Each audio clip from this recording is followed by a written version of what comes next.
جو پسند آ گیا یہ دین ہے، جو مشکل لگا اور نہیں دین میں اتنی کوئی سختی نہیں ہے، دین میں اتنی شدت نہیں ہے، اپنے بناوٹی اصول سے دین کو تشدد کہہ دیا۔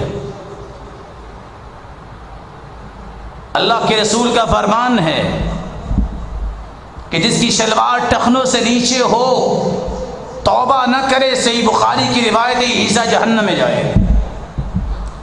آپ نے ایک شخص کی شلوار کو دیکھا نیچے، بھاگ کے گئے، کہتے اتق اللہ، اللہ سے ڈر جاؤ، اس کو اوپر کرو، سید المرسلین بھاگ کے گئے۔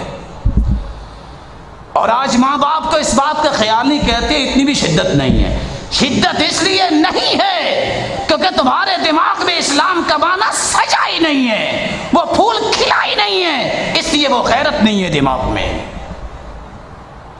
اللہ کے رسول نے فرمایا حق ہی نہیں ہے کسی کپڑے کا کہ وہ ٹخنوں سے نیچے ہو۔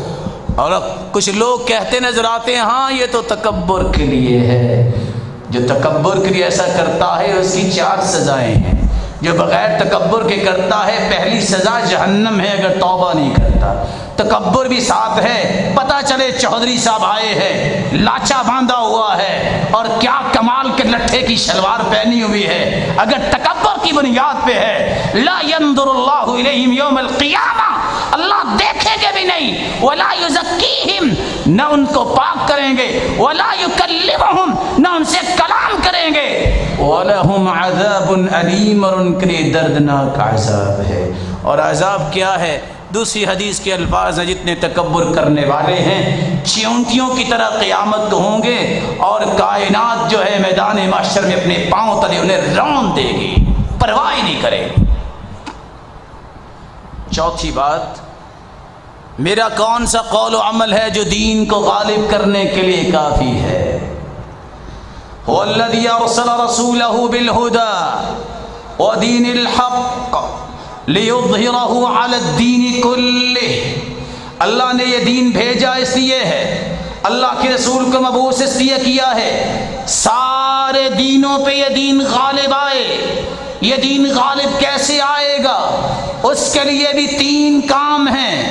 جب تک شرعی علم نہ ہوگا دین غالب نہیں آئے گا، جب تک سنت کو دنیا میں عام نہ کیا جائے گا دین غالب نہیں آئے گا، جب تک صحابہ کے مشن اور صحابہ کے منہج کو پروان نہیں چڑھایا جائے گا دین غالب نہیں آئے گا۔